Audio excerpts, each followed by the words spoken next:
সারা ঘরের সমস্ত কাজ করি, একটা দুটো কাজ যদি কেউ করে দেয় না অনেকটা হেল্প হয়। কেন বললাম এই কথাটা পরে দেখি কি হচ্ছে এখানে, কি হচ্ছে এখানে?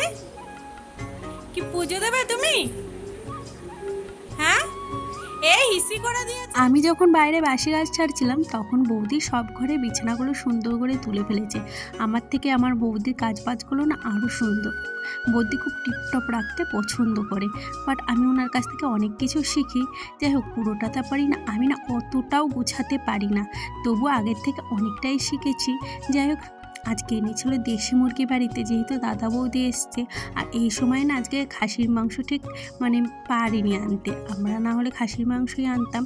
আর জানো তো, পোলট্রির মাংস আমিও ভালো খাই না, আর আমার দাদা বৌদিও ভালো খায় না।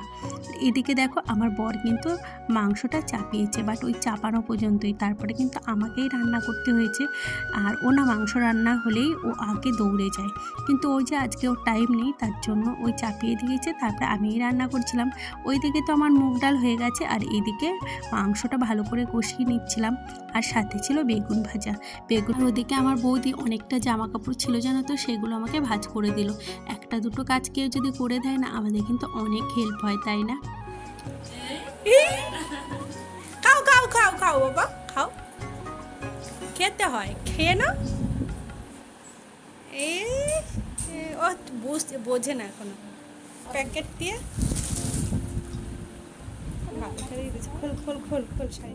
আমার তো রান্না প্রায় কমপ্লিট হয়ে গেছিলো। বৌদি কিন্তু গিয়েছিল একটা কাকা বাড়ি, ওইখানেই সকালবেলা খাওয়া দাওয়া করেছে। তারপরে এই যে বাড়ি ফিরে এসেছিলো মোটামুটি ওই 1:45 বাজে।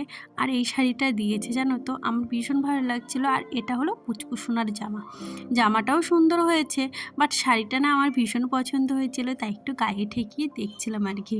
আমি বলতে পারো, কোনো নতুন জিনিস দেখলে না একটু গায়ে ঠেকিয়ে দেখি। আমি বলছিলাম বৌদি আমাকে একদিন দিও, আমি পরবো, মানে আমার নতুন কিছু হলে না পরতে বেশ ভালোই লাগে, সেটা তুমি খারাপ বলো আর ছাই বলো, কেননা নিজের লোকের কাছেই তো চাচ্ছে। আর এদিকে দেখো, আমার মাংসটা কিন্তু হয়ে গেছে।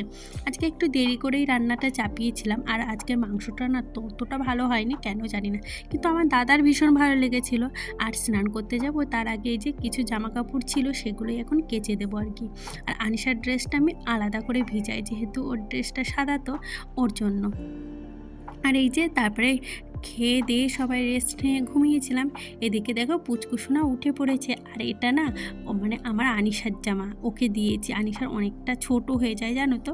দেখলাম পুচকুসোনাটার গায়ে বেশ ভালোই হচ্ছে। তারপরে ওই যে ওকে মেলা ঘুরতে নিয়ে গেছিলাম, যেহেতু বাড়ির পাশে মেলা হচ্ছে, সেই ভিডিওগুলো করা হয়নি। এই যে বৌদি এখন চলে যাচ্ছে, বৌদিকে এত করে বললাম বৌদি আজকে রাতটা থেকে যাও, আজকে রাতটা থেকে যাও, সেটাই মানে থাকলোই না। এত মন খারাপ হচ্ছিল না, ভাবলাম যে নিজের বোন বা দিদি হলে কোনোদিনই এরকম করতে পারতো না।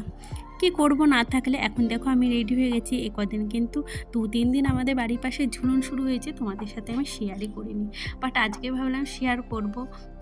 কি বলো তো, এই যে আনিশাকে রেডি করে দিয়েছি, আর এইটা না আমার হাজব্যান্ড শাড়িটা দিয়েছিল, আজকে পরলাম, বেশ ভালো লাগছে জানো তো। আর এই ব্লাউজটা দেখছো, এটা কিন্তু অনেক বড় ব্লাউজ, প্রায় 32 সাইজ। আমি এতক্ষণ বসে বসে ফিটিংস করেছি, ওই এখন মোটামুটি রাত 8টা বাজে, আমি ওই 7:30টায় লেগেছে, আধ ঘন্টা ধরে আমি ফিটিংস করেছি। এদিকে আমার আনিশা না লিপস্টিক পরতে ভীষণ ভালোবাসে, তাই ওকে পরিয়ে দিলাম।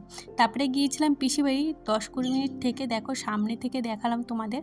আর ওই দিক থেকে যে আমি কোনোদিনও আসিনি, যেহেতু পিসি বাড়ি গিয়েছিলাম, তাই দেখলাম যে অত সুন্দর লাইটিং হয়েছে, নাহলে তো আমি জানতামই না। যেহেতু আমার বাড়ির সামনে লাইটিং নেই, মাঠেই হচ্ছে মানে ঝুলনটা। আর এখন না আমরা চেপেছি হলো ট্রেনে। আমার মেয়ের ভীষণ আবদার ট্রেনে চাপবে, তবে হ্যাঁ, আমি চাপতে চাইছিলাম না, আমার মেয়ে বলে নাকি দুজনের সাথেই চাপবে, তো কী করব, ওই ওর বায়না মেটাতে দেখো চাপতে হলো। বেশ ভালোই লাগছিল, কিন্তু মনে হচ্ছিলো যে কোথায় যেন একটা যাচ্ছি, বেশ সবাই মিলে বেশ এনজয় করছিলাম। তারপরে এই যে ঝুলনের কাছে চলে এসেছিলাম, আর এখানে শিপ সাজিয়েছিল।